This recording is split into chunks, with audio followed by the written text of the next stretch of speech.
இன்னைக்கு வந்து கல்வி கற்றால்தான் அடுத்தடுத்து நம்ம வந்து மேல வரணும். இதே தொழில் நம்ம செய்ய முடியாது. சரியா? அப்பா நமக்கு குறுக்கெடுப்பை ஆட்டி இருக்கலாம், அல்லது தாத்தா வேலையை செய்திருக்கலாம், அவர் காலத்தை கணித்திருக்கலாம்.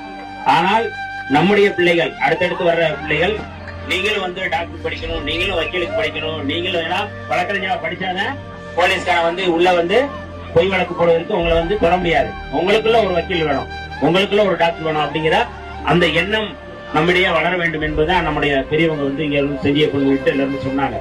அப்ப நம்ம படிக்க வேண்டிய நம்ம பிள்ளைங்க வந்து ஊரா போய் குடுகுடுப்பைய வந்து நம்ம வந்து கையில வச்சுக்கிட்டு மற்றவர்களுக்கு நல்ல காலத்தை நம்ம வந்து சொல்லிட்டு இருக்கோம். நம்முடைய நல்ல காலம் எப்ப பிறக்கும் அப்படிங்கறத நம்முடைய கேள்விக்குறி. சரியா? நமக்கான எதிர்காலத்தை அப்ப இதுதான் வந்து நம்முடைய தலைவர் புரட்சியாளர் அம்பேத்கர் அவர்கள் பல காலமா சொல்லிட்டு இருக்கிறாரு.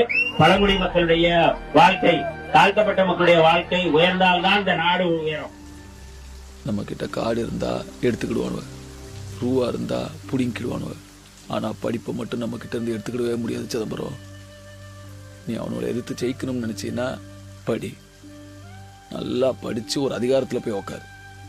ஆனா அதிகாரத்துக்கு வந்த அப்புறம் அவனுங்க நமக்கு பண்றத நீ எவனுக்கும் பண்ணாம இரு. பகையை வளர்க்கறத விட அதை கடக்கிறது தான் முக்கியம். ஒரே மண்ணில் பிறக்கிறோம், ஒரே மொழி பேசுதோம். இது ஒண்ணு போததா எல்லாரும் சேர்றதுக்கு. சரிப்பா.